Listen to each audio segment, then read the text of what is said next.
Initialement publiée entre 2012 et 2013, la série de romans graphiques Une nuit à Rome met en scène l'histoire d'amour romanesque de Raphaël et Marie. Nés le même jour, le 15 août 1972, ils se sont promis à leurs 20 ans qu'ils passeraient ensemble à Rome la nuit de leurs 40 ans. Et ce, quoi qu'il arrive. Cet engagement, scellé sur une cassette VHS, parvient finalement à Raphaël à la veille du jour fatidique. L'enregistrement est également accompagné d'un numéro de téléphone. En 20 ans, lui et Marie se sont perdus de vue et chacun a poursuivi sa vie de son côté. Raphaël vit désormais avec Sofia et travaille pour le père de celle-ci. Ensemble, ils viennent même d'adopter un chat. Autant dire que cette promesse, il l'avait un peu oubliée.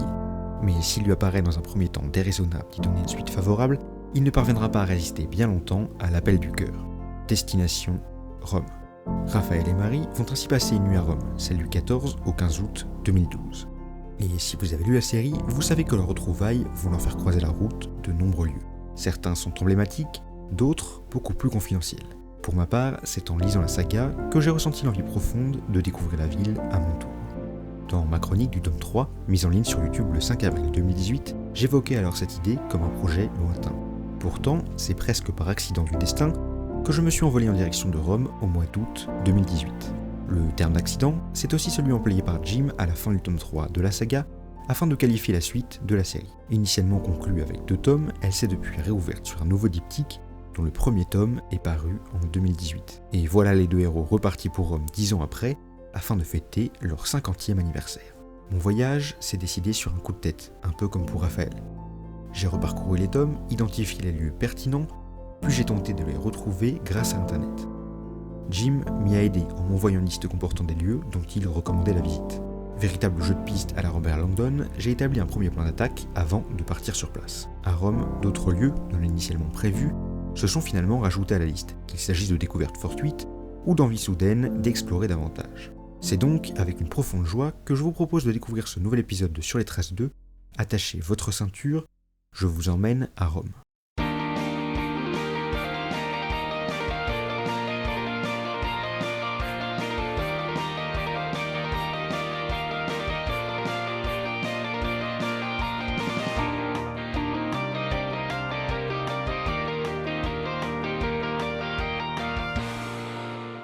Lieu emblématique de Rome, la place d'Espagne est aussi l'un des lieux centraux de la saga.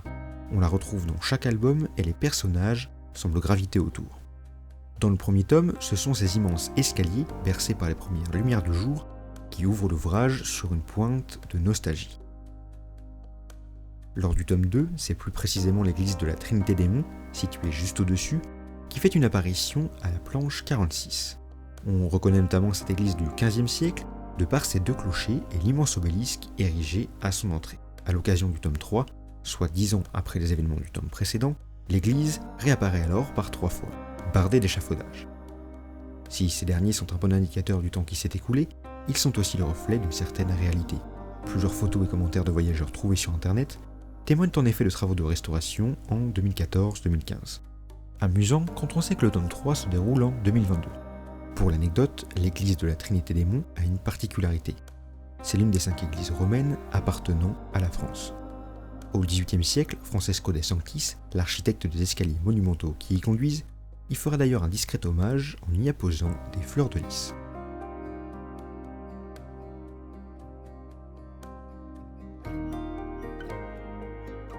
En cheminant de la place d'Espagne à la place du Peuple, vous tomberez sur le surprenant café et restaurant Canova Tadolini.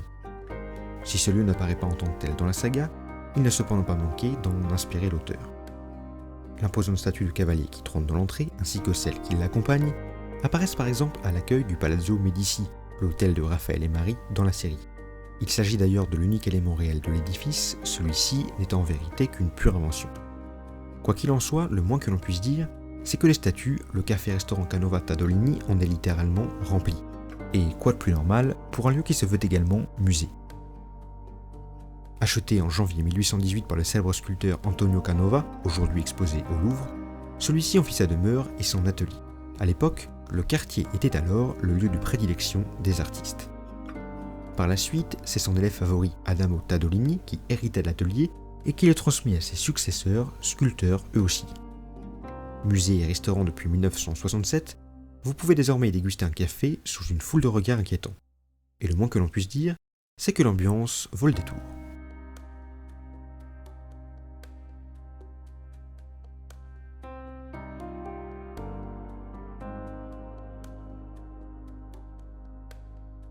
Si après ça vous êtes toujours en manque de statue, notre nouvelle destination devrait vous plaire. Achevée en 1762, la fontaine de Trévi est assurément la plus visitée de Rome. Et pour beaucoup de touristes, y jeter une pièce les fera revenir dans la ville. Restaurée en 2014-2015, cette œuvre, imaginée par Nicolas Salvi à la demande du pape Clément XII, visait à embellir la bouche d'un aqueduc romain datant de l'an 19 avant notre ère. Les statues qui la composent sont le fruit du travail conjugué de nombreux artistes. Elles représentent Neptune, dieu des océans, hissé sur un char, lui-même tiré par des chevaux ailés. L'un est calme, l'autre agité, à l'image du comportement des flots. En bas-relief, on peut également apprendre l'histoire de la découverte de la source ainsi que du lancement du projet. Pour ma part, je me suis rendu à la fontaine pour tenter de retrouver les angles de vue des planches 53 et 54 du tome 2.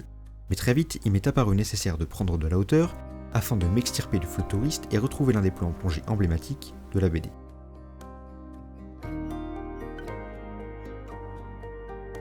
Face à la fontaine, une boutique de vêtements. Malheureusement, elle ne fut pas ni assez haute ni suffisamment excentrée pour reproduire l'effet désiré.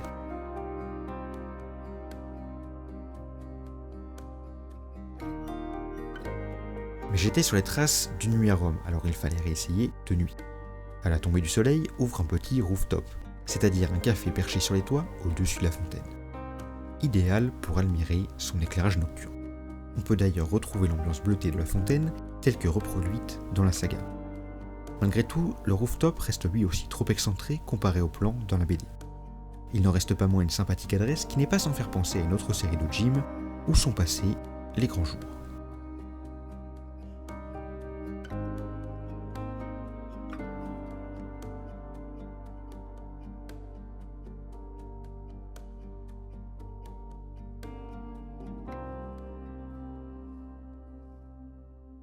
Achevé en 1911, le Vittoriano est un imposant monument qui culmine à plus de 70 mètres de haut.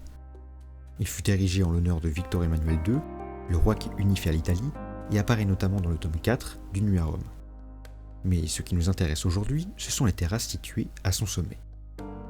Pour bénéficier d'une vue à 360 degrés, il est en effet possible d'y accéder depuis 2007 grâce à un ascenseur caché derrière le Vittoriano. Parmi les monuments que l'on peut apercevoir au sein du panorama qui s'offre à nous, arrêtons-nous sur les dômes des églises Sainte-Marie de Lorette et Très Saint-Nom de Marie. Églises que l'on appelle d'ailleurs les Deux Maries ou églises jumelles, de par leur similitude architecturale.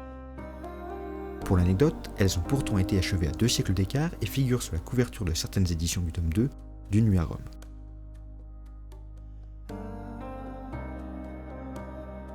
Quel que soit le point de vue adopté, il s'avère cependant impossible de reproduire l'alignement des coupoles tel qu'on le voit à la planche 102 du tome 2.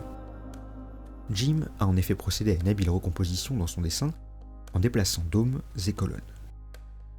Mais la recomposition la plus audacieuse de la saga concerne une statue, et oui, encore. Originellement située sur le pont Saint-Ange, l'ange à la croix est l'œuvre du sculpteur Ercole Ferrata.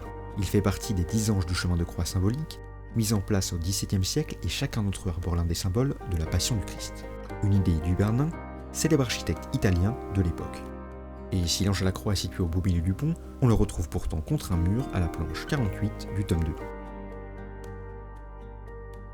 Choix artistique ou preuve irréfutable de l'existence des anges pleureurs, à vous de vous faire votre propre idée.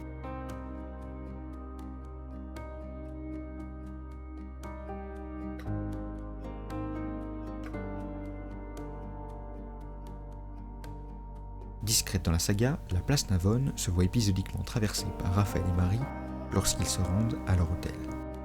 Dans le tome 2, les deux personnages y boivent même un café. Merveille baroque de Rome, le lieu porte une fois encore la trace du Bernin, car c'est lui qui édifia et dessina plusieurs fontaines de la place. C'est le cas par exemple de la fontaine des 4 fleuves, fontaine personnifiant le Nil, le Danube, le Gange et le Rio de la Plata. 4 fleuves pour 4 continents, l'Océanie n'ayant pas encore été découverte à l'époque.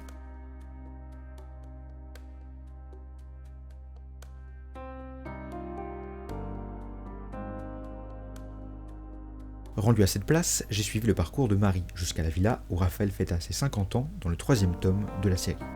Mitoyen du consulat de France à Rome, l'édifice n'est pas véritablement un lieu historique emblématique. Il reste toutefois difficile de ne pas l'évoquer, tant celui-ci est indissociable du 3e tome de la série. On reconnaît la structure en escalier ainsi que le passage qui la traverse. Mais le plus intéressant se passe de nuit, et il nous faut pour cela nous plonger dans la bande dessinée. Appelée en urgence au téléphone, Marie, qui vient tout juste de sonner pour se rendre à l'anniversaire de Raphaël, est finalement contrainte de s'enfuir en taxi. Raphaël, descendu pour lui ouvrir, a juste le temps de la voir s'éloigner sans explication. Ne parvenant à la joindre, il se met alors à courir derrière le taxi. Une décision qui le fera passer devant une fontaine avec 2 arceaux. Pourtant, l'original en compte 3. Dédiée à Moïse, la fontaine dell'Acqua Felice est née de la volonté du pape Sixte V. C'est l'architecte Domenico Fontana, protégé du pape, qui fut en charge de sa construction. C'est à lui que l'on doit notamment la mise en place de l'actuel obélisque sur la place Saint-Pierre. Parmi les inscriptions de la fontaine, on peut y lire Coepit Pont en 1, Absoluit 3, signifiant que l'édification de celle-ci a commencé dès la première année du pontificat de Sixte V, soit en 1585, et s'est achevée lors de sa 3e année, soit en 1587. Coupée telle qu'elle est dans la BD, cette inscription perd tout son sens. Autre détail amusant, cette fontaine est située à environ 3 km de la villa. Autant dire qu'en courant après une voiture, Raphaël doit être sacrément essoufflé. Pour ne rien arranger, les personnages se dirigent vers le nord-ouest et se rapprochent donc de la villa.